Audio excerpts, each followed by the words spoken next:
Diabetes ব্যবস্থাপনার একটি গুরুত্বপূর্ণ দিক হল পায়ের যত্ন।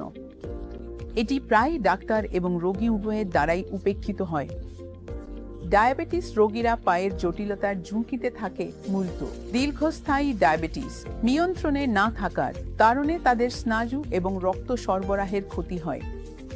যখন স্নায়ু কার্যকারিতা এবং রক্তনালীর কার্যকারিতা কমে যায়, তখন রোগী ব্যথা অনুভব করতে পারে না এবং এটি তাকে পায়ের আলসারের ঝুঁকিতে ফেলে দেয়। তাই ডায়াবেটিস রোগীদের জন্য পায়ের যত্ন গুরুত্বপূর্ণ এবং রোগীকে তাদের পায়ের যত্ন নিতে হবে।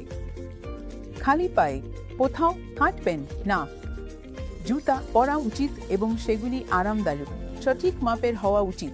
রোগীকে প্রতিদিন রাতে তাদের পা পরীক্ষা করা উচিত।